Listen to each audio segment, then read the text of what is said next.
Battle Through the Heavens. By Heavenly Silkworm Potato. Kabanata 516. Peking ubod na pagsusubo ng gatas ng katawan. Sa tagal ng panahon na walang pag-iisip si Xiaoyan, isang malabong puting fog ang biglang lumundag mula sa dulo ng napakalaking stalactite. Ang ningning mula sa dulo ng stalactite ay unti-unting naging matindi. Habang sumisikat ang glow, isang patak ng creamy na likido, na parang isang spot ng liwanag, ay biglang naipon at nabuo. Ang patak ng likidong ito ay umindayog sa dulo ng stalactite. Sa wakas, umalis ito sa stalactite at bumagsak sa himpapawid bago dahan-daang binasag sa binga sa tuktok ng berdeng bato. Ang likido mula sa stalactite ay bumagsak, na naging sanhi ng ibabaw ng creamy puting likido, na 2 pulgada lamang ang lalim upang bumuo ng isang ripple. Gayunpaman, walang ni isang patak ng likido ang tumalsik. Tiningnan ni Xiaoyan ang cream liquid na nag-iiba-iba sa loob ng maliit na dark green na bowl-like notch.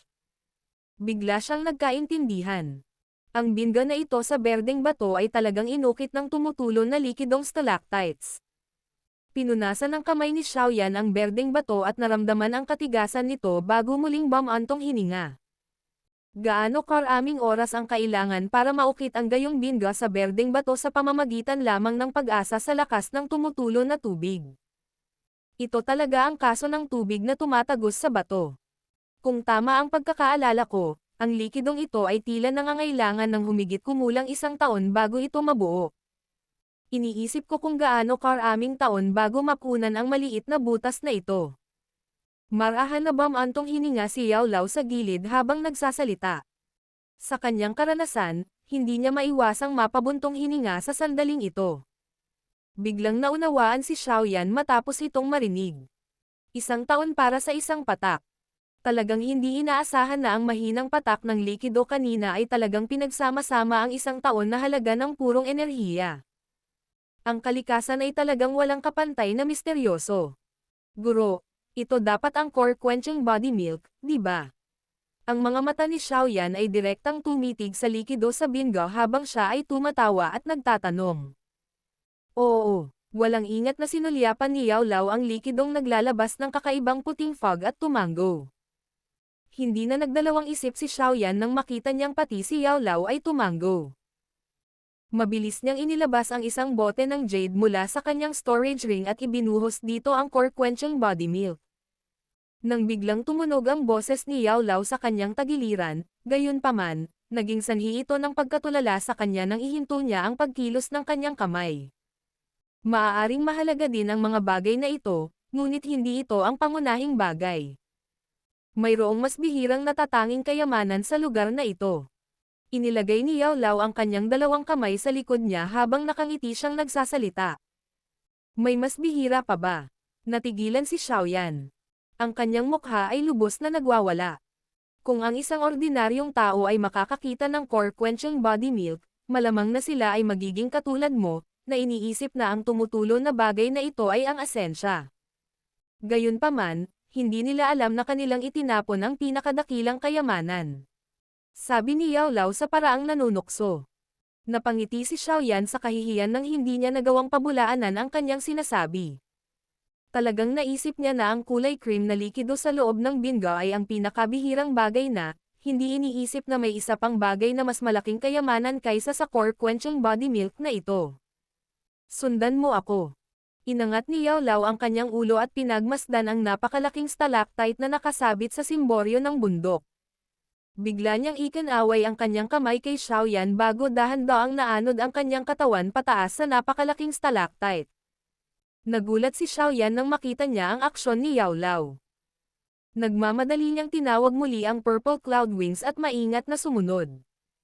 Sinundan ng 2 tao ang napakalaking patayong stalactite at lumipad hanggang 200 metro. Makalipas ang ilang minuto, lumipad talaga sila sa tuktok ng Mountain Dome. Pagtingin sa ibaba mula sa lugar na ito, ang mga stalagmite sa ibaba, na medyo malaki kanina, ay kasing laki ng mga langgam sa sandaling ito. Habang lumilipat ang kanilang mga tingin sa lahat ng direksyon, nakita nila ang ilan sa mga stalactites na nakasabit sa Mountain Dome sa lahat ng direksyon. Ang maputlang liwanag ay naghatid ng liwanag sa buong mundo. Hindi pinansin ni Yao Lao ang mga stalactites sa paligid. Sa halip, huminto ang kanyang lumulutang na katawan sa dulo ng pinakamalaking stalactite na ito. Sa lugar na iyon, mayroong isang mahinang fluorescent na ilaw na lumabas mula sa stalactite, na nagniningning sa stalactite hanggang sa ito ay parang isang transparent na kristal, na nagbibigay dito ng isang napakagandang hitsura. Ikinapak din ni Xiaoyan ang kanyang mga pakpak at pumunta sa lugar na ito. Nakita niya ang tingin ni Yao Lao at sinundan ito. Gayunpaman, hindi siya nakatuklas ng anumang lugar kung saan may mali. Ilang beses mamulong ang kanyang bibig, ngunit walang sinabi. Mayroon ka bang isang piraso ng jade? Gumamit ng isang piraso ng jade upang dahan-daang maghukay sa lugar na ito. Tandaan, huwag gumamit ng anumang mahusay na puwersa. Kung hindi, ganap mong sisirain itong stalactite na mabubuo lamang pagkatapos ng 10,000 taon. Ikinaway ni Yao Lao ang kanyang daliri sa bakanteng espasyo bago ang stalactite. Isang malapalad na pabilog na bakas ang lumitaw sa dulo ng stalactite. Saglit niyang pinagmasdan ang markang ito bago lumingon kay Xiaoyan at nagsalita sa seryosong paraan. Bagamat na puno ng pagdududa ang puso ni Xiaoyan matapos itong marinig, tumango pa rin siya. Naglabas siya ng isang kulay berdeng piraso ng jade mula sa kanyang storage ring at ginamit si Dao Qi upang maingat na balutin ang ibabaw nito. Pagkatapos nito, marahan niyang sinundan ang pabilog na marka na iginuhit ng daliri ni Yao Lao sa dulo ng stalactite at hiniwa ito. Ang piraso ng jade ay naging lubhang matalim habang ito ay binalot ni Dao Qi. Matapos ang isang banayad na pagpindot, ang matalim na gilid ng piraso ng jade ay ipinasok sa loob ng malakristal na stalactite matapos na maglabas ng napakalambot na puchi na tunog. Hinawakan ng mahigpit ni Xiaoyan ang piraso ng jade gamit ang kanyang kamay, hindi niya ito pinangarap na manginig kahit kaunti. Sinundan ng piraso ng jade ang marka na iginuhit ni Yao Lao nang walang anumang pagkakamali habang dahan-dahan itong gumagalaw. Isang mahinang chichi na tunog ang paulit-ulit na umalangaw-ngaw sa medyo mataas na lugar. Bitek. Ang piraso ng jade sa kanyang kamay ay ganap na naghiwalay sa distansya ng isang bilog. Biglang nahulog ang isang bilog na fragment ng stalactite mula sa orihinal nitong katawan. Mabilis ang mga mata at kamay ni Xiaoyan nang hinawakan niya ito. Nang iangat niya ang kanyang ulo upang tingnan, isang malakas at bigla ang liwanag ang bumungad mula sa fragment. Ang tumatagos na ningning ang dahilan ng pagmamadali niyang pagpikit ng mga mata. Ang mga pakpak sa kanyang likod ay mabilis na pumutok bilang isang reflex action habang ang kanyang katawan ay umatras ng 12-12 metro bago huminto. Hihihi. Ayos lang ang lahat. Hindi mo kailangang mag-alala. Umalangaw-ngaw ang tawa ni Yao Lao sa kanyang gilid nang imulat ni Xiaoyan ang kanyang mga mata. Noon lang nakahinga ang tensyon na doon niyang puso. Itinaas niya ang kanyang ulo para tingnan ang lugar kung saan tumama ang matinding liwanag bago pinagdikit ang kanyang mga kilay at muling lumipad palapit. Habang papalapit siya sa malaking stalactite na ito, tinitigan ng tingin ni Xiaoyan ang pabilog na butas na kanyang pinutol, nagulat na lamang nang matuklasan na mayroon talagang isang kumpol ng kulay emerald na malagkit na likido na nakabitin sa loob ng stalactite. Ang kumpol ng likidong ito ay lumitaw na parang may kaunting katalinuhan. Ang likido ay dumaloy ng dahan-dahan sa loob ng stalactite ngunit ang rehiyon kung saan ito dumaloy ay nagkataon lamang sa loob ng lugar kung saan naroon ang pabilog na siwang. Sa huli ay hindi man lang ito lumagpas kung saan ang linya o tumalsik. Bagamat hindi tiyak ni Xiaoyan kung ano ang mala-emerald na malapot na likidong ito, ang dalisay na enerhiyang nilalaman nito ay naging dahilan ng pagkagulat ni Xiaoyan.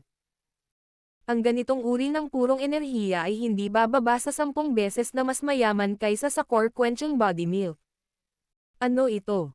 Nilunok ni Xiaoyan ang kanyang laway habang nakaramdam ng pagkatuyo sa kanyang lalamunan. Nag-iinit ang kanyang mga mata habang pinagmamasdan ang kumpol ng malagkit na likidong kulay emerald habang binubuka ang kanyang bibig para magtanong. Ito ang tunay na core-quenching body milk. Ngumiti si Yao Lao at dahan-dahang nagsalita nang makita niya ang gulat na ugali ni Xiaoyan. Ang likido sa ibaba ay hindi. Nagulat si Xiaoyan habang hindi makapaniwalang nagtanong. Ang likido sa ibaba ay ang core-quenching body milk din. Gayunpaman, iyon ang mga bagay na dumaloy mula sa orihinal na katawan na ito. Ang mga ito ay katulad ng isang diluted na core-quenching body milk. Mayroong ilang mga tao sa kontinente na nakakaalam tungkol sa core-quenching body milk, ngunit kakaunti ang mga tao na nakakaalam na ang tunay na core milk ay nakikipag-ugnayan sa Earth. Itinuro ni Yao Lao ang berdeng bato sa ibaba at ngumiti habang nagpapaliwanag. Ito ay marahil isang uri din ng pagbabalat kayo na ginamit ng natural na espiritong bagay upang protektahan ang sarili. Ang isang ordinaryong tao ay malamang na kumilos tulad ng ginawa mo ngayon kapag natagpuan nila ito. Aalisin nila ang core-quenching body milk, sa ibaba ngunit sa huli ay may iwan ang tunay na kayamanan. Si Xiaoyan ay hindi sinasadyang tahimik na sinampal ang kanyang bibig nang marinig niya ang paliwanag ni Yao Lao. Talagang hindi inaasahan na mayroong dalawang magkaibang uri ang tunay at peke pagdating sa core-quenching body milk. Mayroon talagang lahat ng uri ng kakaibang bagay sa malawak na mundong ito. Ang tunay na core-quenching body milk na ito ay napakahina. Tanging ang pinakamahuhusay na kagamitan sa jade ay hindi makakasira dito. Kung ginamit ang isang metal na kasangkapan o iba pang mga bagay, ang kumpol ng core-quenching body milk na ito na nagtitipon-tipon sa hindi malamang na bilang ng mga taon ay maaaring agad na mag-transform sa isang ganap na walang silbing pag-aaksaya ng likido sa isang pagpindot lamang ng mga ganoong uri ng mga tool. Seryosong paalala ni Yao Lao. Nauutol na sabi ni Xiaoyan habang tumatango. Pinunasan niya ang malamig na pawis sa noo habang tahimik na nagsasaya. Mapalad na nakasunod sa kanyang tabi ang mala-encyclopedia na si Yao Lao. Kung hindi, kung aasa siya sa kanyang sarili, kalimutan ang tungkol sa isyo ng paghahanap ng tunay na core-quenching body milk, kahit na sa swerteng nahanap niya ito, malamang na mauwi siya ng walang dala dahil sa kanyang kawalang ingat. Ano ang dapat nating gawin ngayon? Tiningnan ni Xiaoyan ang malapot na likidong esmeralda na dahan-dahang umaagos sa loob ng stalactite. Hindi siya nang ahas na gumawa ng anumang mga aksyon sa kanyang sarili, at maaari lamang magtanong habang nakaharap kay Yao Lao. Gumamit ng mga kagamitan sa jade upang mailabas ito. Tandaan. Huwag gamitin ang iyong kamay upang hawakan ito. Sabi ni Yao Lao. Nagmamadaling tumanggaw si Xiaoyan nang marinig niya ito. Matagal niyang binaliktad at pinikot ang loob ng kanyang storage ring bago tuluyang nakahanap ng jade spoon. Bilang isang alchemist, ang jade ang pinakamagandang lalagyan para mag-imbak ng mga table tasks. Sa makatuwid, mayroong lahat ng uri ng mga kagamitan sa jade na inilagay sa loob ng kanyang storage ring. Maingat na ipinasok ni Xiaoyan ang kutsara sa stalactite. Mabilis niyang pinaihit ang pulso. Pagkatapos ng ilang pagsingit at pag-withdraw, isang malaking kalahati ng core-quenching body milk ang nascoop. Habang siya ay naghahanda na alisin ang lahat ng likidong esmeralda, gayunpaman, biglang sinabi ni Yao Lao. Laging mag-iwan ng isang bagay. Ito ay isang hindi nakasulat na tuntunin sa loob ng mundo ng alchemist. Hindi masisira ang ugat kapag ang isang tao ay nakahanap ng isang likas na kayamanan. Napakahirap para sa core-quenching body milk na ito na mabuo. Kung kukunin mo ang lahat ng ito, malamang naaalisin ang lahat ng ito, malamang naaalisin ang lahat ng ito, malamang na mawawala ang lahat ng ito, malamang na mawawala ang lahat ng ito, malamang na ito ay mawawala, ito ay malamang na mawala ang lahat ng ito, ito ay malamang na mawala ang lahat ng ito, ito ay malamang na mawala ang lahat ng ito, ito ay malamang na mawala ang lahat ng ito. Unti-unting pumutok sa makatuwid, mag-iwan ng kaunti upang mapanatili itong buhay. Bahagyang nagulat si Xiaoyan. Medyo nahihiya siyang tumanggo. Noong kumukuha siya ng Green Lotus Core Flame, sinabi rin ito ni Yao Lao. Ang kanyang sariling mga aksyon ay talagang isang maliit na masyadong matako. Inilabas ni Xiaoyan ang kanyang jade spoon matapos mag-iwan ng kaunting core-quenching body milk.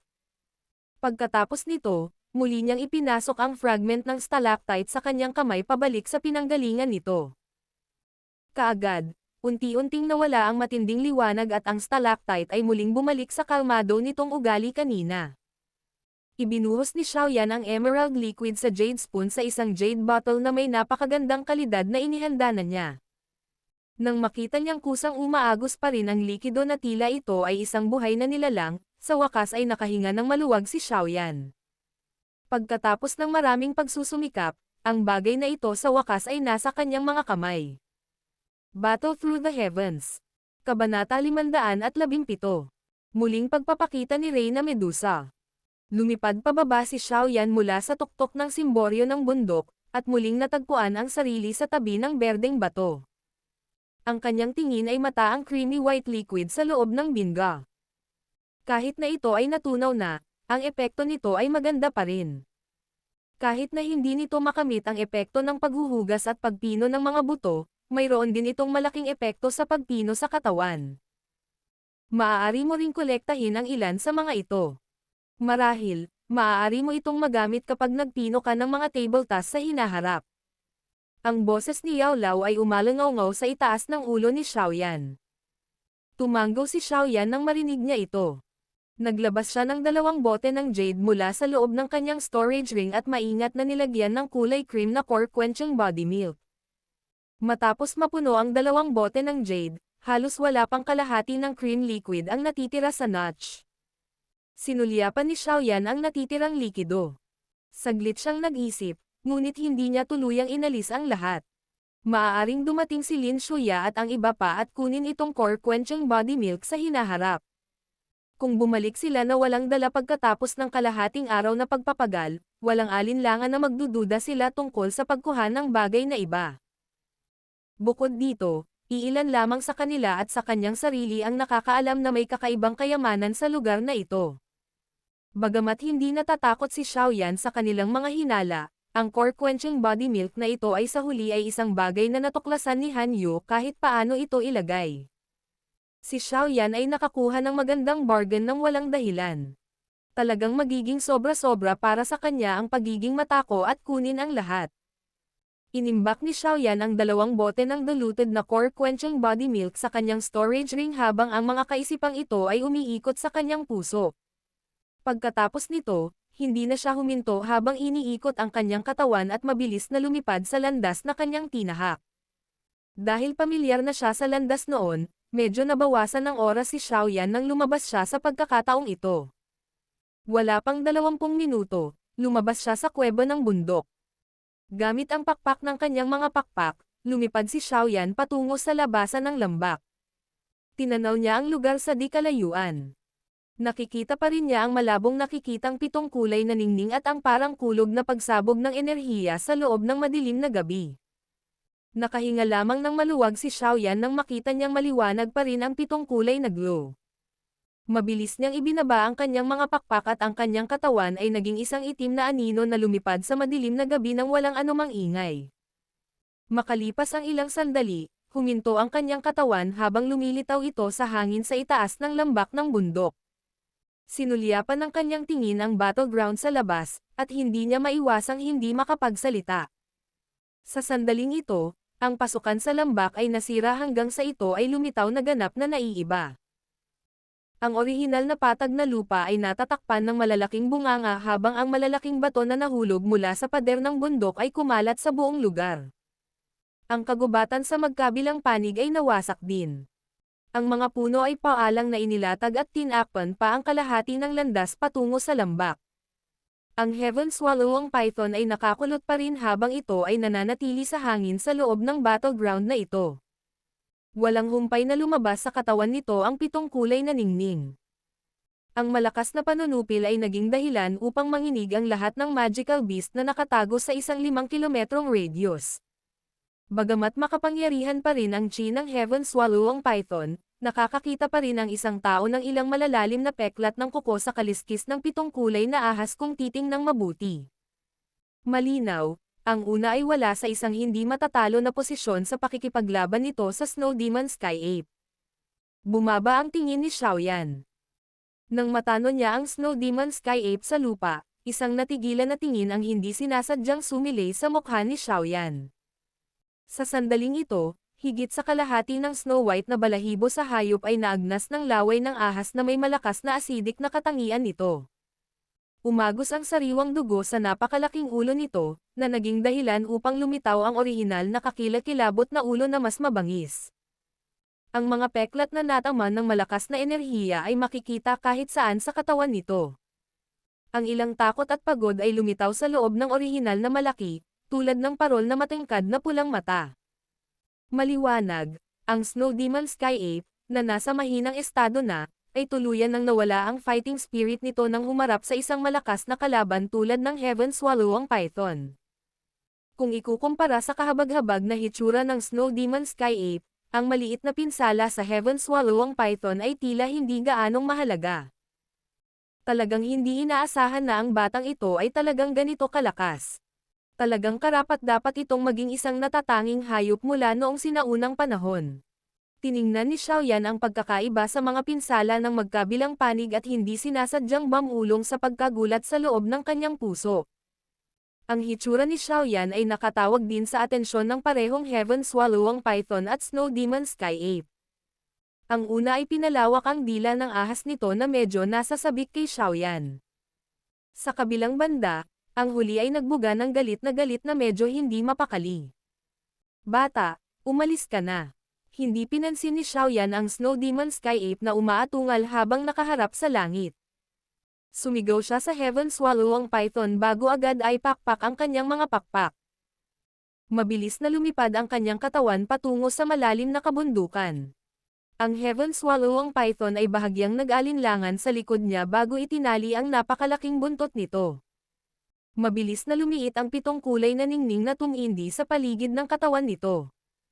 Pagkatapos nito, nag-transform ito sa isang maliit na maliwanag na anino na mabilis na sumugod patungo kay Xiaoyan.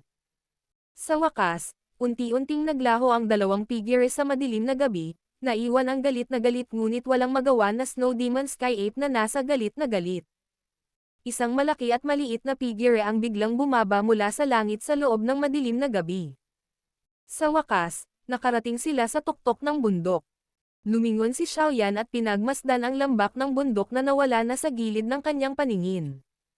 Saka lang siya nakahinga ng maluwag. Ibinaling ni Xiaoyan ang kanyang ulo at tiningnan ang Heaven Swallowing Python na nakabitin sa kanyang harapan.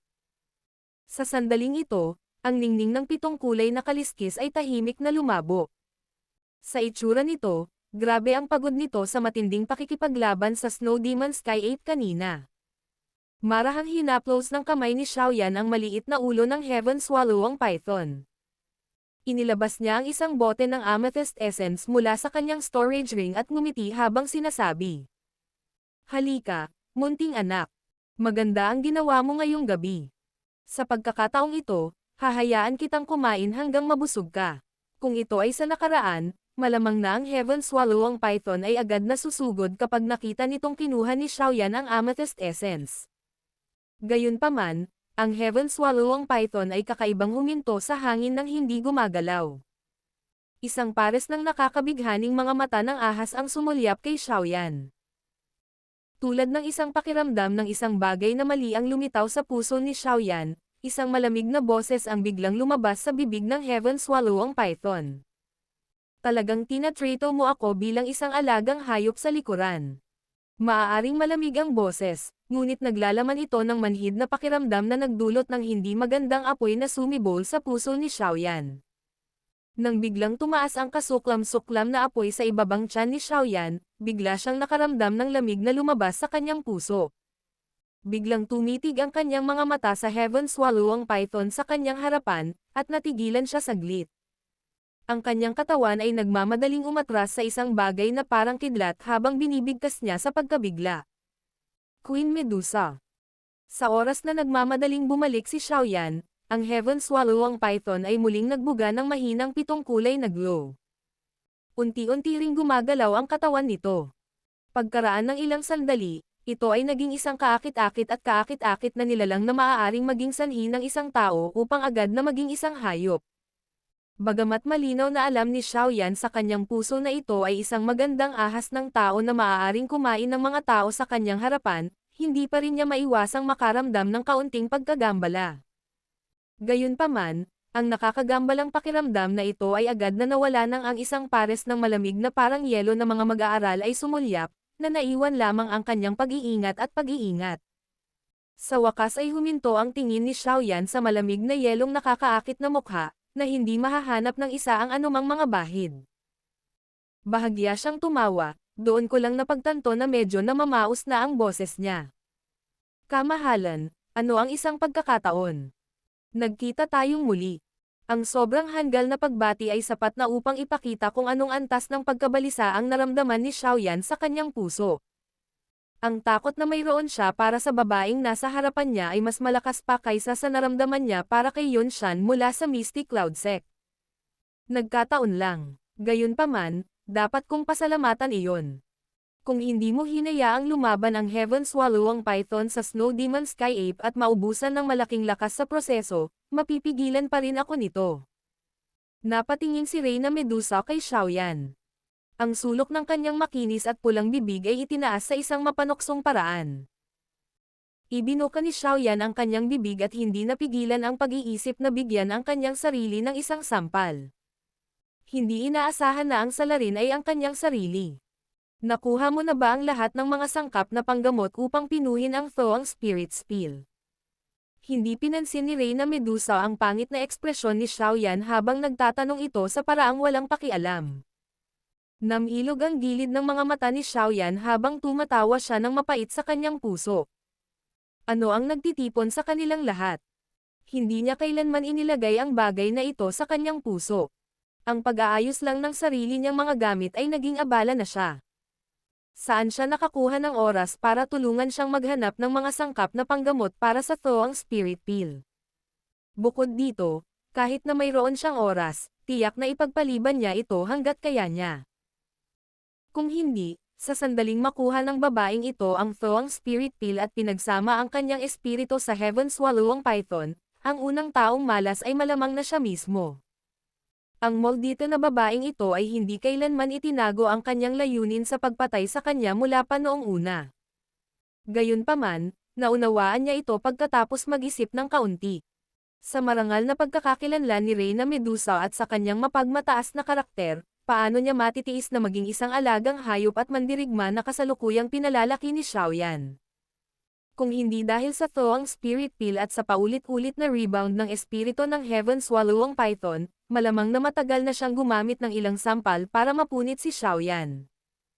Isang malamig na ngiti at layuning pumatay ang unti-unting lumitaw sa mukha ni Reyna Medusa nang makita niya ang tahimik at walang imak na ugali ni Xiaoyan. Mukhang hindi mo inilagay ang bagay na ito sa iyong puso. Dahil ito ang kaso, ano ang silbi ng pag-iwan sa iyo? Biglang iwinagayway ni Reyna Medusa ang kanyang maselang kamay nang sabihin niya ito. Kasunod ng pagwagayway ng kanyang kamay, nagulat si Xiaoyan nang mapagtanto na ang paligid ay tumigas sa sandaling ito. Nakakulong ang kanyang katawan sa loob nito, at hindi siya makagalaw.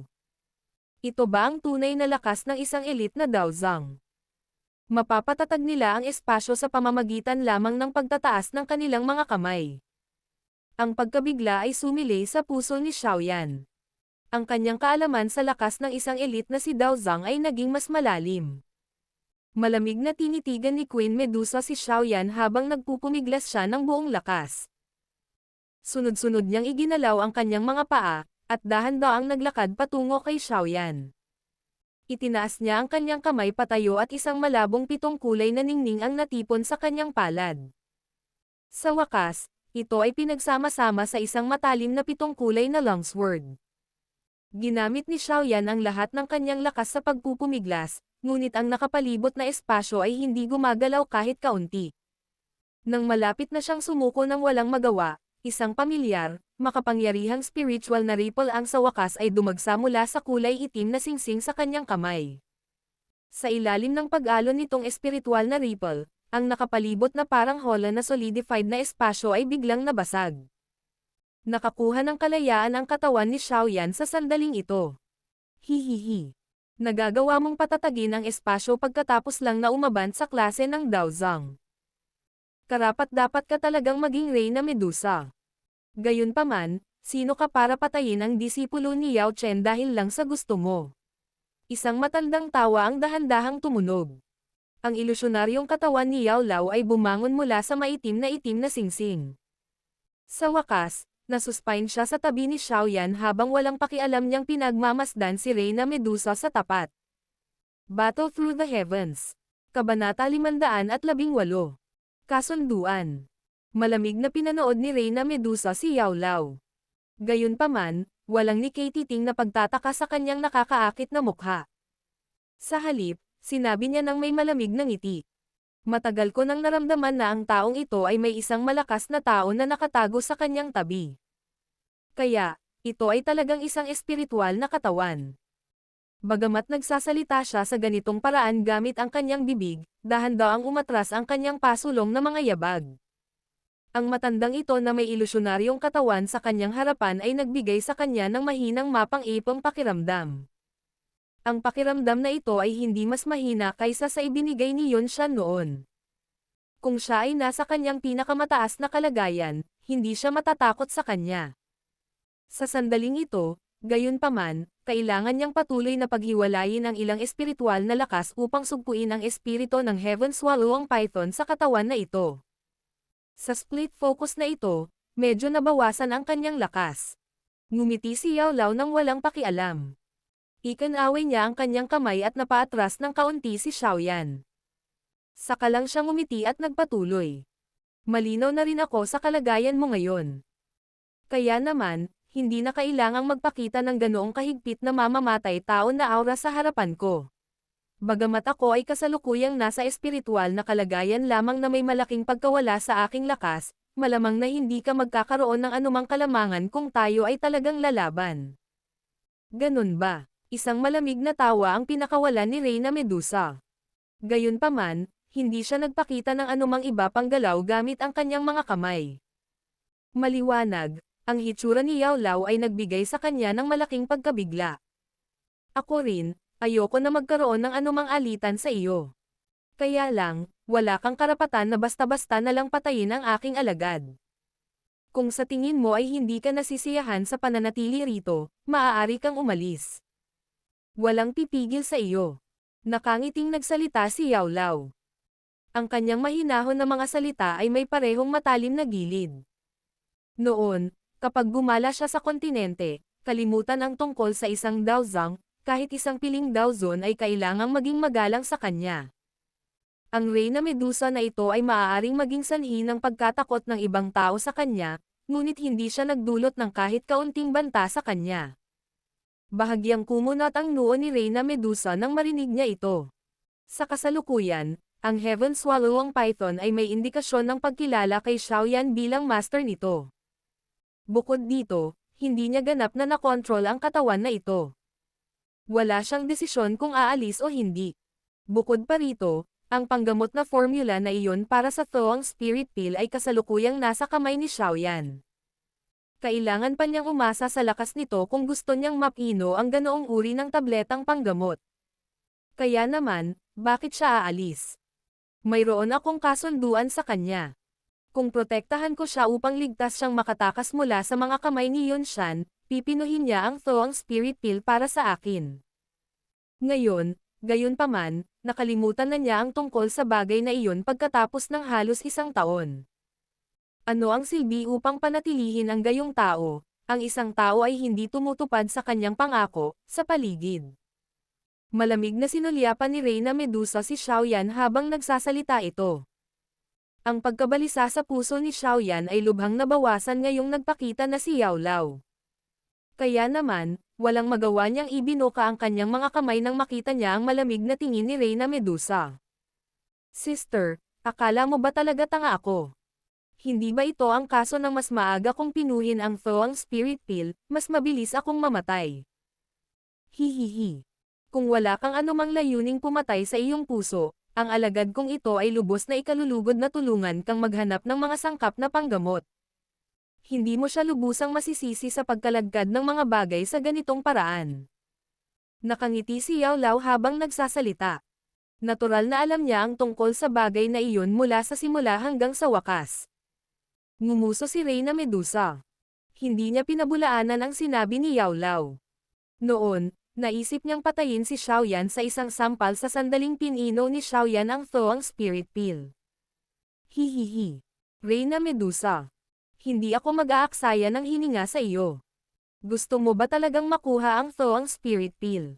Napaisip si Yao Lao saglit bago siya biglang nagsalita pagkatapos makita ang kumikislap na mga mata ni Reyna Medusa. Hindi ba medyo redundant itong tanong mo? Dahil ito ang kaso, maaari nating ibigay ang bawat partido kung ano ang kailangan natin. Gayunpaman, ang paunang kondisyon ay dapat mong itapon ang mga kaisipang iyon sa iyong puso. Walang sino man ang maaaring sisihin sa usapin ng Heaven Swallow ang Python na sumusunod sa panig ni Xiaoyan. At saka, kahit na kinilala nito si Xiaoyan bilang amo nito, wala itong kinalaman sa iyo. Walang magagawa ang mga tagalabas nito. Ngumiti si Yao Lao at nagpatuloy. Kung maaari mong isantabi ang layunin ng pagpatay sa iyong puso, masisiguro ko sa iyo na maglalagay ako ng isang ganap na Pinong Thoang Spirit Pill sa harap mo sa loob ng 1 taon. Gayunpaman, bilang kapalit, dapat mong protektahan ang aking disipulo upang ang kanyang buhay ay hindi malalagay sa panganib sa loob ng 1 taon pagkatapos mong makuha ang gamot na tableta. Ano ang masasabi mo? Siya at ako ay may naunang kasunduan bago ito. Noon, pinrotektahan ko siya kaya nakatakas siya sa kamay ni Yunshan. Kung hindi, sa tingin mo ba ay may isip pa niyang hamanin si Yunshan gamit ang kanyang lakas? Dahil natapos ko na ang aking kasunduan, dapat niya akong tulungang pinuhin ang Thoang Spirit Pill. Bakit kailangan kong makipagkasundo sa iyo? Ang boses ni Reyna Medusa ay mahinang naglalaman ng sinulid ng galit. Ang parehong partido ay lumabag sa kasunduan noon. Natural, ito ay hindi wasto. Mahinang sabi ni Yao Lao. Gusto mo bang maging bantay ako sa kanya sa loob ng 1 taon? Kalimutan mo na. Hindi nagatubili ang malamig na boses ni Reyna Medusa habang ibinuka ang kanyang bibig at tinanggihan ang mungkahi. Dahil ito ang kaso, maaari kang pumunta at maghanap ng ibang tao upang pinuhin ang Thoang Spirit Pill. Iginala ni Yao Lao ang kanyang mga mata habang tumugon. Kung ganoon, ibigay sa akin ang formula ng gamot para sa Thoang Spirit Pill. Kinagat ni Reyna Medusa ang kanyang mga pilak na ngipin habang malamig siyang nagsasalita. Hihihi. Hindi mangyayari iyon. Ang Thoang Spirit Pill na ito ay isang bagay na nakuha ni Xiaoyan pagkatapos ng matinding pagsisikap na manalo sa Alchemist Grand Meeting. Paano niya ito maibibigay sa iyo?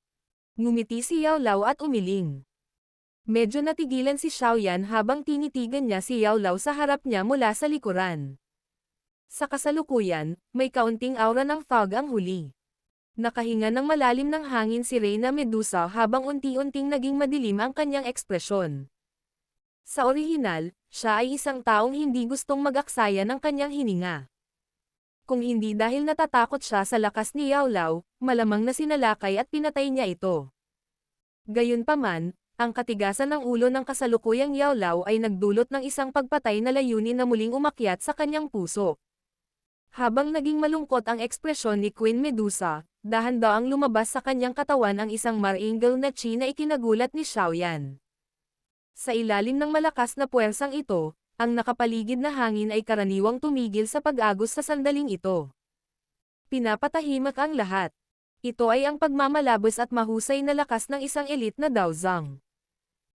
Gayunpaman, ang katawan ni Yao Lao ay hindi gumawa ng kahit katiting na paggalaw sa ilalim ng pagsupil ng marangel na puwersang ito. Isang malamig na matalim na tingin lamang ang unti-unting dumampi sa kanyang walang malasakit na matandang mukha. Isang di nakikitang espiritual na lakas ang lumawak at makapal na sumasakop sa kalahati ng kalangitan. Bagamat hindi nagamit ni Yao Lao ang Dao Qi sa kanyang espiritual na anyo, ang kanyang espiritu ay hindi pangkaraniwang makapangyarihan dahil sa kanyang pagiging alchemist. Higit pa rito, nagkaroon siya ng tulong ng bone-chilling flame. Naabot pa niya ang estado kung saan makakaasa na lang siya sa kanyang spiritual strength para makipaglaban sa ibang tao. Siyempre, natural na hindi niya maabot ang level sa kanyang peak sa pamamagitan lamang ng paggamit ng spiritual strength. Gayunpaman, hindi ito magiging labis na problema kapag ginamit ito sa pakikipaglaban kay Reyna Medusa, na wala rin sa kanyang pinakamataas na kalagayan. Dalawang katulad na malakas na puwersa ang unti-unting umahan sa tuktok ng bundok na ito. Bahagyang yumanig ang lupa sa pagitan ng pagsugpo sa dalawang puwersang ito, at talagang nagsimula itong unti-unting bumuo ng ilang crack line sa ilalim ng nakakagulat na tingin ni Xiaoyan. Kasunod ng agos ng panahon, lalong lumakas ang dalawang puwersa.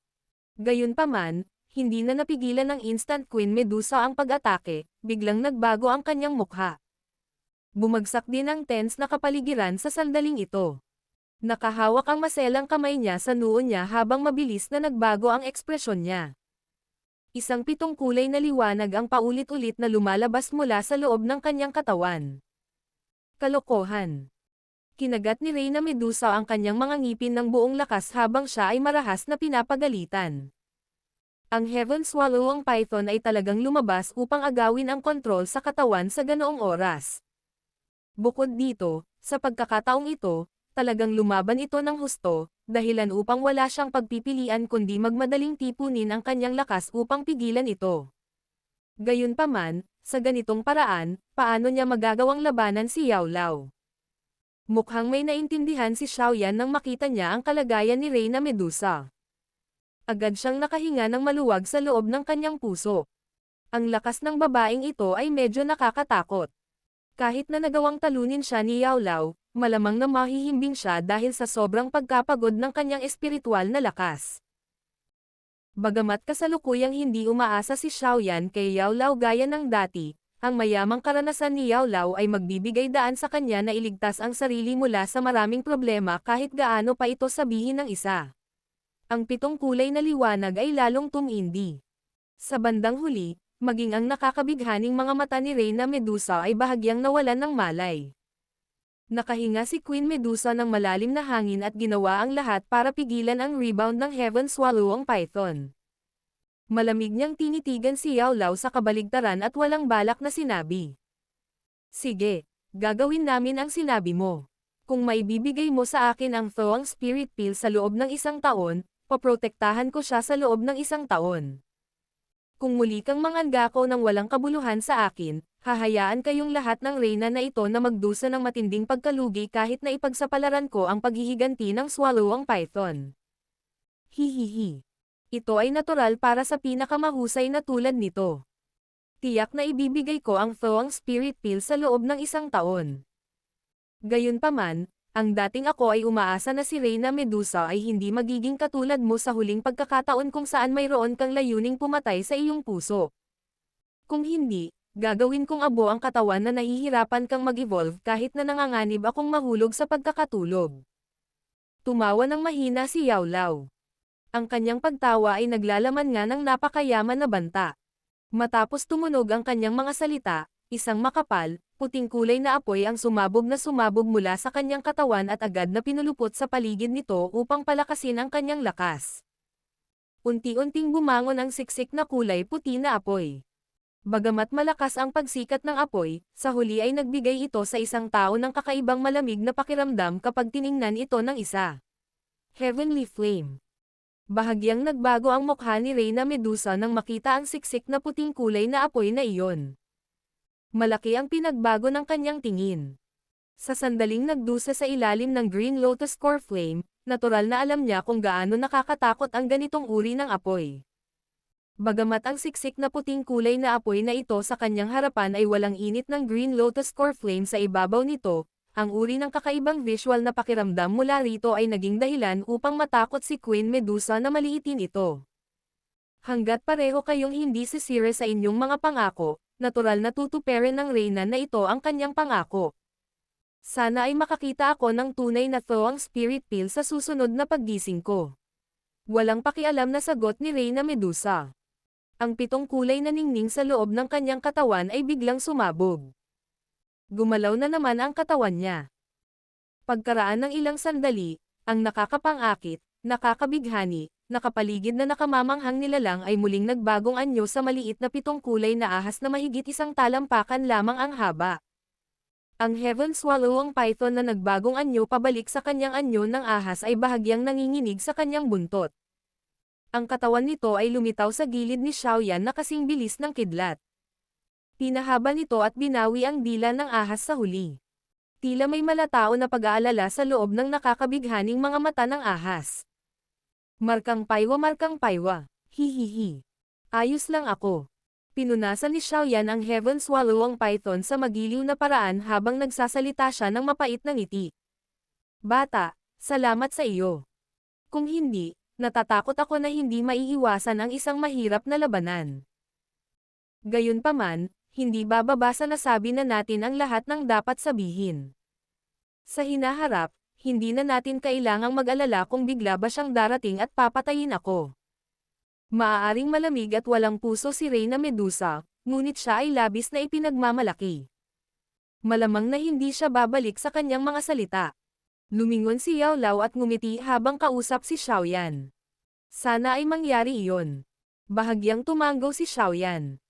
Pinisil niya ang kanyang kamay at muling inilabas ang bote ng totoong core-quenching body milk. Marahan niyang sinabi.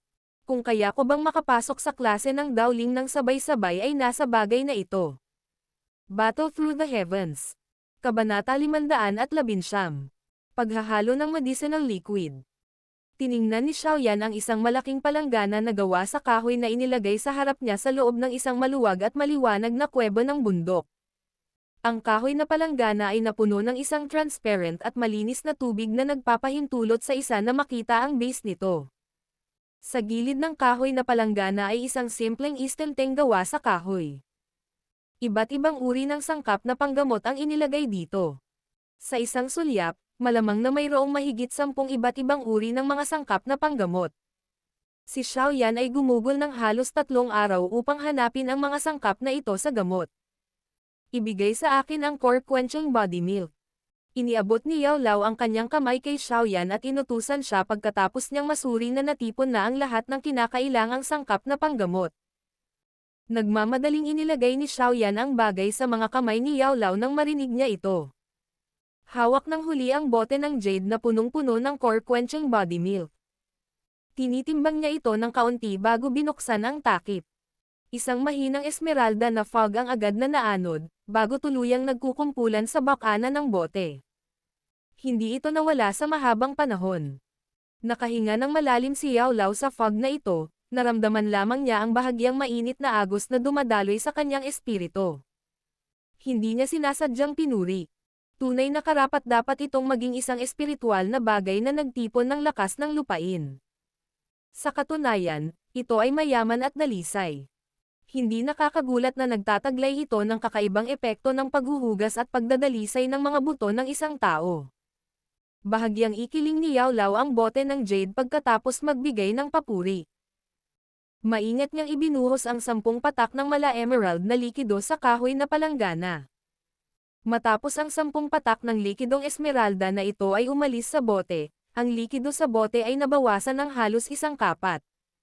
Kasunod ng pagbuhos ng 10 patak ng core-quenching body milk, ang malinaw na tubig sa sahig na gawa sa palanggana ay agad na nagsimulang maging isang rich emerald green na kulay sa bilis na nakikita ng mata. Bukod dito, may mahinang hamog na unti-unting tumagos mula sa ibabaw ng tubig.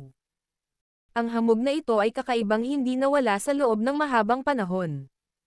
Si Xiaoyan ay curious na tiningnan ang pagbabago ng likido sa loob ng palanggana. Hinaplos niya ang kanyang ulo at nagtatakang nagtanong. Huwag mong sabihin sa akin na kailangan ko ring magsanay dito sa pagkakataong ito. Oo. Ginamit ni Yao Lao ang kanyang buong focus upang makita ang pagbabago sa kulay ng likido.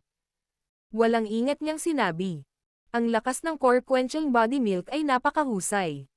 Imposibleng direktang ubusin mo ito ng pasalita sa pamamagitan lamang ng iyong kasalukuyang lakas. Kaya, maaari mo lamang gamitin ang pamamaraang ito. Bukod dito, kahit na ang ganitong paraan ng paggamit nito ay dapat gamitin kasabay ng iba pang mga halamang panggamot upang makuha ang epekto ng paghuhugas at pagpapadalisay ng iyong buto, malamang na nakalimutan mo ang iyong mga buto. Na ang iyong munting buhay ay tuwirang malilinis muna. Napangiti ng awkward si Xiaoyan. Hindi naman ganoon kaina ang katawan niya. Ibigay mo ang incense grass. Hindi pinansin ni Yao Lao ang tahimik na pag-ungol ni Xiaoyan. Sa kanyang pagmamasid, ang kulay ng likido ay naging lubhang mayaman. Pagkatapos nito, mahina niyang inutusan si Xiaoyan na gawin ang isang bagay. Mabilis na iniabot ni Xiaoyan ang kanyang kamay sa kahoy na stand matapos itong marinig. Dumampot siya ng maliit na parang insenso na kulay pula na damo bago ibinigay kay Yao Lao. Ikinaway ni Yao Lao ang kanyang kamay habang hawak itong incense grass. Isang kumpol ng makapal na puting kulay na apoy ang nabuo sa kanyang palad. Ang makapal na puting apoy ay kumulot at umangat, na parang isang kumpol ng nagyayelong apoy. Inihagis ni Yao Lao ang damong ito sa apoy. Sa isang iglap lang, ang incense grass ay mabilis na nalanta. Sa wakas, ito ay naging isang patak ng pulang kulay na likido na pinakuluan ng bone-chilling flame. Ginamit ni Yao Lao ang bone-chilling flame upang pinuhin ang kulay pula na likido ng ilang beses. Pinitik niya ang daliri at nahulog ang kulay pula na likido sa kahoy na palanggana. Kasunod ng pagpasok ng patak na ito ng pulang kulay na likido, ang orihinal na kulay esmeralda na ibabaw ng tubig ay biglang naging isang dash ng madilim na pula. Green Lotus Fruit. Muling ibinoka ni Yao Lao ang kanyang bibig at walang pakialam na nagutos. Nagmamadaling hinanap ni Xiaoyan ang malaprutas na sangkap na ito mula sa kahoy na stand. Pagkatapos ng ilang minutong pagpipino, ang Green Lotus Fruit na iyon ay naging isang patak ng berdeng likido na nahulog sa kahoy na palanggana, na nagdulot ng karagdagang maputlang berdeng kulay na lumitaw sa loob ng likido. Snake Shedding Flower. Buddha Flame Root. Ang mga pangalan ng iba't ibang sangkap na panggamot ay paulit-ulit na lumabas sa bibig ni Yao Lao ng sunod-sunod. Habang pinapalabas ang kanyang boses, mabilis na nababawasan ang mga sangkap na panggamot sa istenteng kahoy. Makalipas ang isang oras, 12 ng iba't ibang sangkap na panggamot ang ganap na ginawang iba't ibang likido ng iba't ibang kulay na pagkatapos ay itinapon sa kahoy na palanggana. Nakahinga ng maluwag si Yao Lao pagkatapos na pinuhin ang panghuling sangkap na panggamot. Napatingin ang mga mata niya sa kahoy na palanggana. Tumanggo siya bilang kasiyahan matapos makita ang napakarilag na maraming kulay na likidong ibabaw sa loob. Pagharap kay Xiaoyan sa tabi niya, sinabi ni Yao Lao. Pumunta ka at habarin mo ang iyong mga damit. Pumasok ka doon at magsanay hanggang ang kulay ng likido ay muling maging malinaw na tubig. Ang mukha ni Xiaoyan ay namangha habang pinagmamasdan ang maraming kulay na likido na lumabas mula sa 12 ng mga sangkap na panggamot na purong essences. Ang ganitong uri ng pamamaraan ay walang kaugnayan sa talento ng isang tao. Ito ay ganap na nangangailangan ng akumulasyon ng karanasan pati na rin ang pag-unawa sa iba't ibang uri ng mga sangkap na panggamot upang ang isa ay makamit ito. Mag-ingat ng kaunti pagkatapos mong ipasok ito. Bagamat ang epekto ng core quenching body milk na ito ay naging mas banayad pagkatapos ma-neutralize ng mga sangkap na ito ng gamot, ang enerhiya na nasa loob nito ay tumaas sa halip na bumaba. Kaya't maaari kang makaramdam ng kaunting sakit habang ikaw ay nagsasanay. Makakakuha ka ng malaking halaga ng mga benepisyo kung magtitiis ka. Ipinalakpak ni Yao Lao ang kanyang mga kamay at nakangiting nagsalita. Tumanggo si Xiaoyan. Mabilis niyang tinanggal ang mga damit sa katawan bago humakbang sa kahoy na palanggana sa paraang nagpapahiwatig na hindi na siya makapaghintay pa. Habang nabasag ng kanyang katawan ang maraming kulay na likidong ibabaw, agad siyang nagbigay ng marahas na panginginig. Ang temperatura ng tubig na ito ay napakalamig na ito ay nakakatakot. Kung hindi niya gagamitin si Dao Qi para protektahan ang kanyang katawan, mararamdaman ng kanyang balat ang mga alon ng matinding sakit mula sa lamig. Huwag mong bitawan ang iyong Dao Qi para balutin ang iyong katawan. Makahahad lang iyon sa lakas ng gamot sa pagpasok dito. Ang tubig na ito ay napakalamig ng yelo dahil sa aking bone-chilling flame. Hindi ito nagdudulot ng anumang pinsala sa iyo. Biglang tumunog ang boses ni Yao Lao nang hindi na napigilan ni Xiaoyan at gustong gamitin ang kanyang Dao Qi para labanan ang lamig. Walang magawang tumanggo si Xiaoyan nang marinig niya ito. Malinaw niyang naramdaman ang napakalaking enerhiya na nasa loob ng maraming kulay na likido habang ang kanyang katawan ay nakababad sa loob nito. Bago pa man siya pumasok sa kanyang training state, ang enerhiya na pumupuno sa tubig ay nagsimulang hindi makontrol na pumasok sa kanyang katawan, na nagdulot kay Xiaoyan na makaramdam ng pangangati sa buong katawan nito. Ito ay katulad ng mga langgam na kumakayod sa kanyang balat. Marahas na iniling ni Xiaoyan ang kanyang ulo. Pinigilan niya ang discomfort na nararamdaman sa kanyang katawan. Napakaraming paghihirap ang dinanas niya sa loob ng ilang taon. Kaya naman, ang pakiramdam na ito ay hindi naging hadlang sa kanya. Umupo si Xiaoyan sa loob ng kahoy na palanggana. Binubuo ng kanyang mga kamay ang training seal habang unti-unti niyang pinaikit ang kanyang mga mata. Biglang naging mahinahon at mahaba ang kanyang paghinga. Maya-maya pa ay unti-unting hangina ang pangangati ng kanyang katawan bago nawala. Si Xiaoyan ay pumasok sa kanyang estado ng pagsasanay.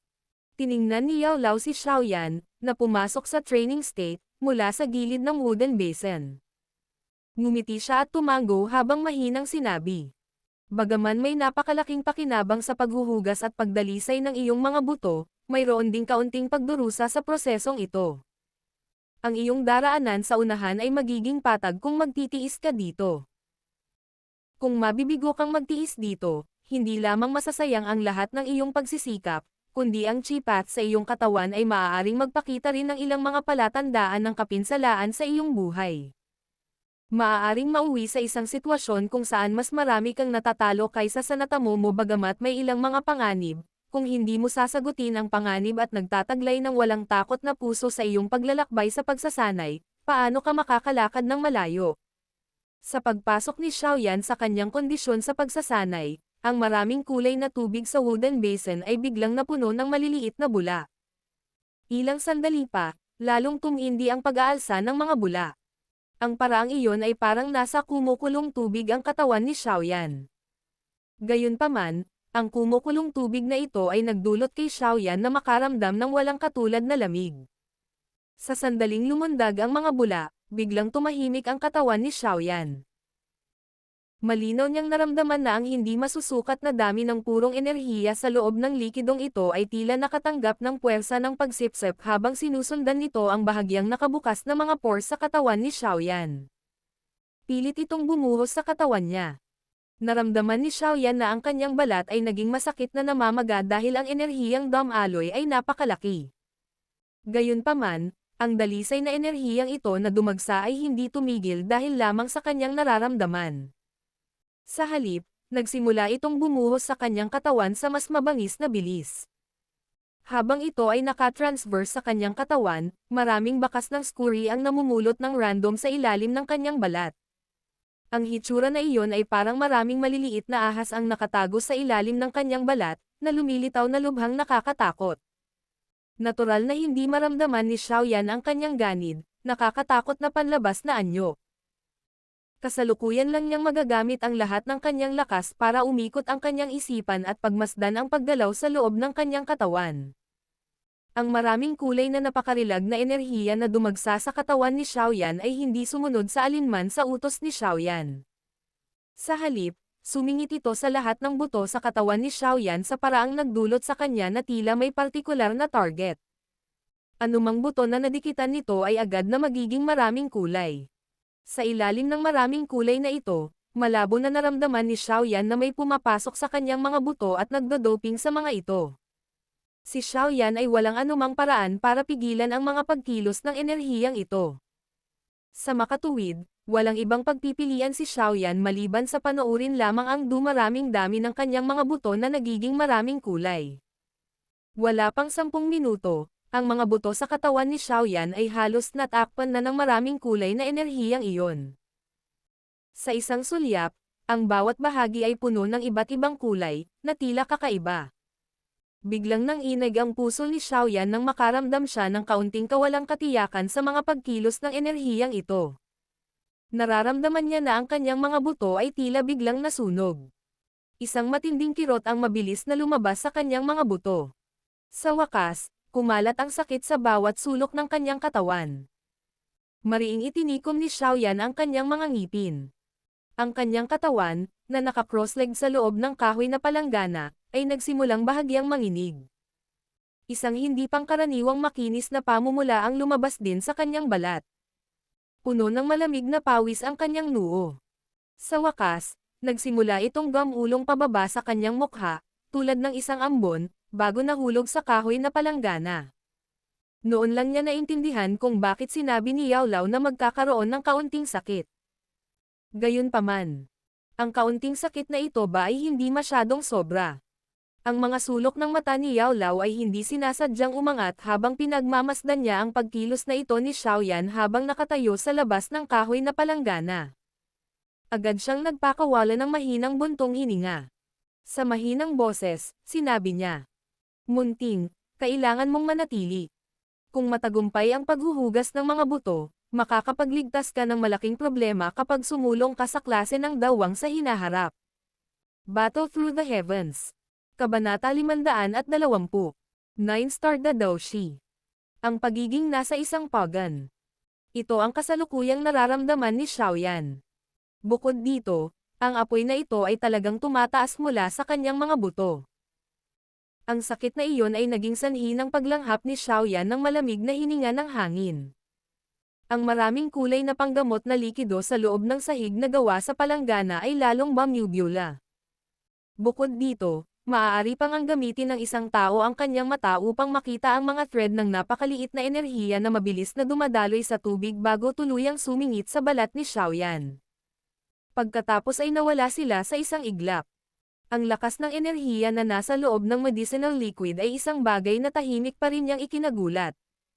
Lalo na ngayong totoong nararanasan niya ito para sa kanyang sarili. Talagang karapat-dapat itong maging isang natural na espiritual na bagay na tumagal ng napakatagal na panahon upang magsama-sama at magkaroon ng hugis. Ang pakiramdam na ito ay nasa ilalim ng paunang kondisyon ng pagkakaroon ng iba pang mga bagay na panggamot upang mamagitan dito. Kung siya ay direktang babad dito, hindi niya malalaman kung paano siya namatay. Sa paglipas ng panahon, ang mga makukulay na buto sa kanyang katawan ay kakaiba ring naging bahagyang naaninag. Sa obserbasyon ng isip ni Xiaoyan, mahina niyang nakikita ang mabilis na gumugulong na utak sa loob ng kanyang mga buto. Ang lakas na marahas na bumubuhos mula sa panggamot na likido sa kanyang katawan ay hindi huminto dahil lamang sa mga buto sa kanyang katawan ay natatakpan ng maraming kulay na patong. Ang walang katapusang purong enerhiya ay sumalakay sa katawan ni Xiaoyan sa napakaraming dami. Hanggat ito ay isang bagay na kanilang nakilala, hindi alintana kung ito man ay ang mga buto, ang chi path o maging ang mga selula at organo, lahat ng ito ay tatakpan nila ng maraming kulay na layer ng walang pagbubukod. Sa isang iglap, ang panloob na pananaw ng isip ni Xiaoyan ay maaari lamang makita ang maraming kulay na loob ng kanyang katawan. Malungkot na bumantong hininga ang kanyang puso. Kaagad, nakuha niya ang kanyang atensyon. Malinaw na alam niya na ang isang mas masakit na sakit ay malapit ng lumitaw. Gaya ng inaasahan ni Xiaoyan, ang isang nakakapasong sakit na higit sa 10 beses na mas masahol pa kaysa dati ay biglang kumalat mula sa kanyang mga chi path, mga cell, organo, at iba pang bahagi ng kanyang katawan matapos ang maraming kulay na layer ay dumikit sa higit sa kalahati ng mga ito. Sa isang iglap, para bang isang nagninangas na apoy ang itinapon sa buong katawan ni Xiaoyan. Ang mainit na apoy na iyon ay tila gustong sunugin ang kanyang katawan bilang isang tumpok ng abo. Walang awang nagpakawala ito ng lalong umiinit na temperatura. Kasunod ng lumalalang gulo na ito sa kanya, ang buong katawan ni Xiaoyan, na nakababad sa loob ng kahoy na palanggana, ay naging kulay ng nagninangas na mga uling sa sandaling ito. Ang mga sinulid ng puting fog ay lumabas mula sa tuktok ng kanyang ulo. May mahinang sunog na amoy na dala sa loob ng puting fog. Mariin na itinikom ni Xiaoyan ang kanyang mga ngipin at isang sinulid ng maliwanag na pamumula ang damaloy mula sa sulok ng kanyang bibig, na naghihingalo sa kanyang baba hanggang sa ito ay medyo duguan. Napaurong si Yao Lao habang nakatayo sa labas ng kahoy na palanggana. Nakuyam ang kanyang mga kamay nang hindi sinasadya. Isang pagkabalisa ang bumungad sa kanyang tila kalmadong mga mata. Malinaw na alam niya ang tiyaga ni Xiaoyan. Gayunpaman, ang huli ay ginagawa pa rin sa ganitong paraan sa pamamagitan ng paghuhugas at pagpino ng mga buto sa kabila ng kanyang katigasan. Mahirap isipin kung anong klaseng sakit iyon. Maaaring alam ni Yao Lao na ang paghuhugas at pagpino ng buto na ito ay tiyak na magiging masakit, ngunit hindi niya tiyak kung anong antas ang mararating ng tinatawag na sakit na ito dahil hindi pa niya ginamit ang core-quenching body milk dati. Sa hitsura ng sitwasyon ni Xiaoyan ngayon, naunawaan niya na minamaliit niya ang sakit mula sa paghuhugas ng utak ng isang tao. Dahil umabot na sa puntong ito ang mga bagay, tahimik na lamang siyang nanalangin na si Xiaoyan ay makapagpatuloy sa pagtitiis. Walang ibang pagpipilian. Sakit. Maliban sa sakit, sakit lang ang mayroon. Sa sandaling ito, ang kahulugan na kinakatawan ng salitang ito ay ipinapadala mula sa bawat solong bahagi ng kanyang katawan. Maliban sa matinding pagdurusa, wala siyang kahit kaunting solusyon hinggil dito. Ang tanging bagay na naging sanhi ng kanyang kasiyahan ay ang malinaw niyang naramdaman ang mga alon ng malakas na enerhiya na ibinubuga kasunod ng pagkalat ng nakakapaso, masakit na init sa loob ng kanyang katawan. Napagtanto niya na pagkatapos ng nagniningas na init, ang utak ng buto, mga chi path, mga selula, kalamnan, at iba pa, sa loob ng kanyang katawan ay unti-unting nagkakaroon ng matinding at kumpletong pagbabago. Maliwanag, ang tinatawag na paghuhugas at pagpino ng mga buto ay tunay na nagtataglay ng malaking mahiwagang epekto. Tiisin mo pa ng konti. Kinagat ni Xiaoyan ang kanyang mga ngipin, at marahas na umungol sa loob ng kanyang puso. Matapos magdusa sa ganitong paraan sa loob ng mahabang panahon, ang espiritu ni Xiaoyan ay biglang nawalan ng isip marahil bilang resulta ng pagiging manhid sa lahat ng ito. Sa ilalim ng kawalan ng pag-iisip na ito, ang matinding, nakakapasong mainit na sakit sa loob ng kanyang katawan ay lubhang nabawasan. Halos hindi na siya nakabuo ng kaunting panlaban matapos natiisin ang nakakapanghinang sakit na ito sa loob ng mahabang panahon. Ang paghihirap ay unti-unting lumipas sa ilalim ng napakabagal na pag-agos ng oras. Sa huli, si Xiaoyan ay ganap na bumaba sa isang uri ng kalahating gising at kalahating tulog na walang pag-iisip.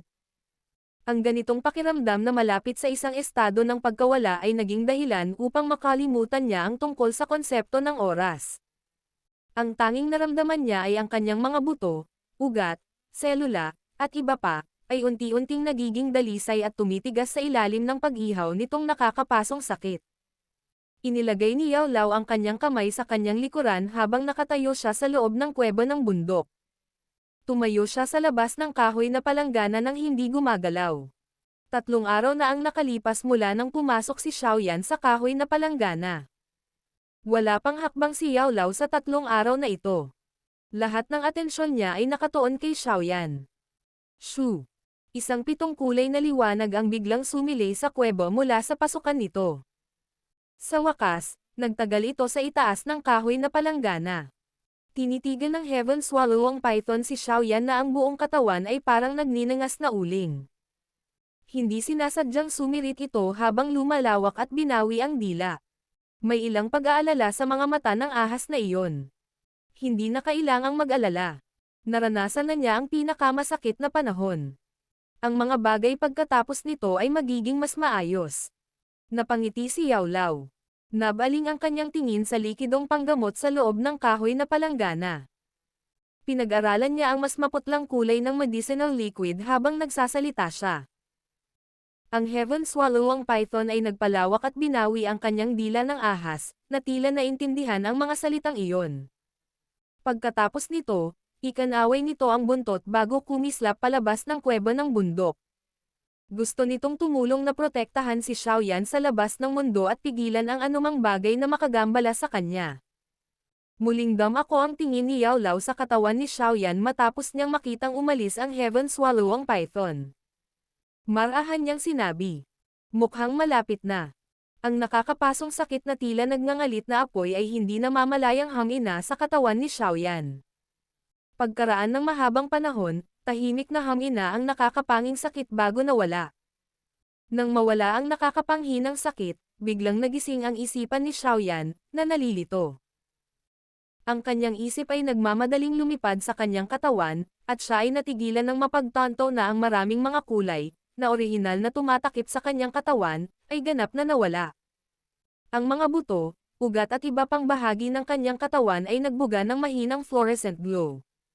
Sa isang sulyap, ang paraang ito ay tila nagtago ng walang katapusang dami ng enerhiya. Nagising ang isip ni Xiaoyan. Ito ay tulad ng isang susi at ang orihinal na tahimik na panloob na katawan ay agad na nagsimula sa huling sirkulasyon para sa kanyang kompletong pagbabago, na parang isang tumpak na makina. Bang! Isang mahinang tinig ang narinig. Medyo natigilan ang isip ni Xiaoyan habang pinagmamasdan niya ang napakalaking enerhiya na nagmumula sa bawat sulok ng kanyang katawan at saglit siyang nawalan ng pag-iisip. Sa panahong walang pag-iisip si Xiaoyan, maraming malalaking purong enerhiya ang automatikong dumaloy sa kanyang chi path. Kung noon pa man, ang mga ugat ni Xiaoyan ay tiyak na makaramdam ng pamamaga kung bumubuhos ang ganoong kalaking enerhiya. Ngayon, gayunpaman, ang kanyang chi paths ay lumawak lamang at lumiit sa napakahirap na paraan kasunod ng pagbuhos ng enerhiya. Ang pagsipsip ng lahat ng malaking enerhiya na dumating sa sunod-sunod na alon ay hindi naging sanhi ng matinding sakit ni Xiaoyan. Ang mga alon ng enerhiya na ito ay napakalaki, ngunit napakadalisay nito na naging sanhi ng pagkagulat ng isa. Ang antas ng kadalisayan ay tulad na hindi na kailangang dalisayan ito. Bukod dito, sa hindi malamang dahilan, ang enerhiyang ito ay walang kahit kaunting pagtutol kay Xiaoyan. Ito ay kasing dali ng pagwagayway ng kanyang kamay. Gumalaw at umikot ang malaking enerhiya sa ruta ng ugat ng flame mantra sa loob ng kanyang katawan. Makalipas ang isang araw, ito ay naging tulad ng isang erupting baha na nagdala ng isang malakas na dagandong habang ito ay paulit-ulit na sumugod sa Dao Crystal sa loob ng puyo ng tubig. Sa ilalim ng pagbuhos ng napakalaking enerhiya na ito, ang Dao Crystal na kasing laki ng itlog ng kalapati ay nagsisimula ng bumukas sa bilis na nakikita ng mata. Ang isipan ni Xiaoyan ay may pagtataka habang pinagmamasdan niya ang mabilis na lumalawak na Dao Crystal. Malinaw niyang naramdaman na ang Dao Qi na nakaimbak sa loob ay ginagastos ng maraming beses. Sa ilalim ng trend na ito, ang pagpasok sa isang 9-star Dao Qi ay isang bagay na kasing dali ng pag-flip ng mga kamay ng isang tao. Bang! Ang enerhiya ay bumuhos at lumundag ng hindi alam kung paano mapapagod. Sa isang tiyak na sandali, isang napakaliit na tunog sa wakas ay tumunog sa loob ng kanyang katawan. Kasunod ng paglitaw ng malinaw na tunog na ito, napagtanto ni Xiaoyan na ang Dao Crystal, na naabot na ang pinakamataas na kapasidad nito, ay muling nagkaroon ng napakalaking espasyo ng tirahan sa loob nito. Sa kakaibang tunog na ito, ang Dao Crystal, na umabot na sa laki ng isang itlog ng manok, ay biglang lumaki hanggang sa ito ay kasing laki ng isang kamao. Bukod dito, paulit-ulit na lumabas ang isang maliwanag na matinding kinang. Nagniningning ito sa loob ng puyo ng tubig na parang araw. Nakahinga si Xiaoyan ng malalim na hangin nang maramdaman niya ang iba't ibang pagbabago sa kanyang katawan. Malinaw niyang alam na nalagpasan niya ang 8-star Dao Qi barrier sa sandaling ito at talagang naging 9-star Dao Qi. Hanggat sumulong siya sa isa pang hakbang, makapasok siya sa klase ng Daoling. Dahil sa biglaang pamamaga ng Dao Crystal, naramdaman ni Xiaoyan na ang orihinal na napunong pakiramdam sa loob nito ay nagbago sa isang mas walang laman. Gumalaw kaagad ang kanyang isip at pinaikot niya ang huling purong enerhiya sa loob ng kanyang chi paths bago ibuhos ito sa Dao Crystal. Gayunpaman, pagkatapos na isulong ang kanyang antas, ang Dao Crystal ay wala na sa napakalalim na pit na nararamdaman nito kanina. Ang pagbuhos ng alon ng enerhiya na ito ay parang isang bato na lumulubog sa karagatan at hindi nagbigay kay Xiaoyan ng anumang kakaibang pakiramdam. Ang agwat sa pagitan ng isang Dao Qi at isang Daoling ay talagang napakalaki. Mukhang medyo imposibleng direktang makapasok sa klase ng Daoling sa isang pagkakataon. Ang kaisipang ito ay nananatili sa puso ni Xiaoyan. Nanghihinayang siyang napabuntong hininga, at akmang hihinto at utters nang bigla niyang matuklasan ang isang malakas na puwersa ng pagsipsip na automatikong lumalabas mula sa Dao Crystal. Habang pumuputok ang puwersa ng pagsipsip na ito, ang mga alon ng napakalakas na enerhiya ay agad na dumaloy sa kanyang katawan mula sa labas ng mundo. Dahil ang katawan ni Xiaoyan ay nasa loob ng medicinal liquid na naglalaman ng sobrang marilag na enerhiya, ang mga alon ng napakalaking enerhiya ay gumalaw sa kanyang balat at pumasok sa kanyang katawan. Pagkatapos nito, hindi nito pinansin ang kontrol ni Xiaoyan habang umaagos ito sa mga ugat ni Xiaoyan. Matapos mailipat ng isang beses, sa wakas ay sumugod ito sa Dao Crystal sa isang bastos at hindi makatwirang paraan. Natigilan si Xiaoyan habang pinagmamasdan niya ang nangyayari sa loob ng kanyang katawan na nakatakas sa kanyang kontrol. Pagkaraan ng ilang sandali, nagdikit ang kanyang mga ngipin at marahas na sinabi.